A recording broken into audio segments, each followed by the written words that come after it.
So our session was about portfolio construction, particularly in the context of a changing environment, changing from a macro point of view, policy point of view, fiscal point of view to some degree, as we've seen over the last couple of years.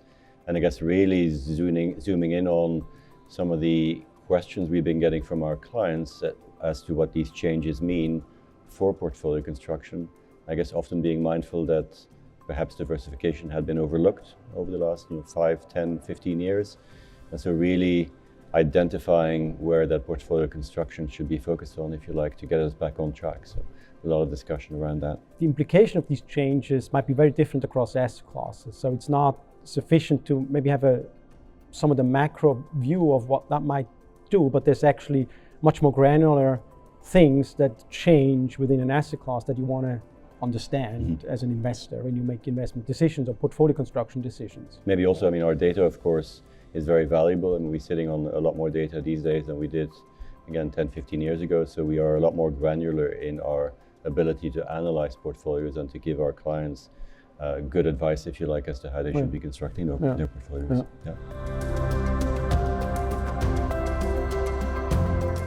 I think it's important right now because these changing landscapes, there might be certain recipes that you did in the past or used in the past might not exactly be applicable going forward. Yeah, it's interesting because I think we, particularly in private equity, which has maybe a bit more history than the other asset classes that we're investing in, we went through a long phase between the GFC and more recently COVID, where we faced a very benign environment, relatively easy to make good private equity returns, an environment in which investors became more and more complacent, I would say.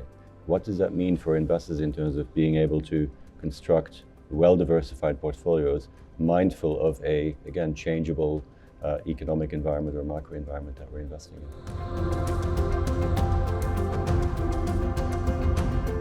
I think the key takeaway is to be disciplined, to make sure you don't forget about a well-balanced, well-constructed portfolio, and making sure that they stick to that playbook, if you like, and again, they don't become complacent, they don't start introducing certain biases in their portfolio construction. Christian mentioned a US bias, a bias towards bigger fund or bigger transactions. One also should look at the portfolio in terms of the different ways to invest, from co-investment to secondaries and primaries. And so maybe it's not always the best thing just to do primaries, because in particular environment where there's uncertainty or things are changing, there might be opportunities actually to deploy capital through secondaries and co-investments, because they kind of offer slightly different aspects, for example, in terms of deployment in these different environments. I think it's a great point, because I think we are well positioned to give our clients sound advice on portfolio construction, but we're also very well positioned to help our clients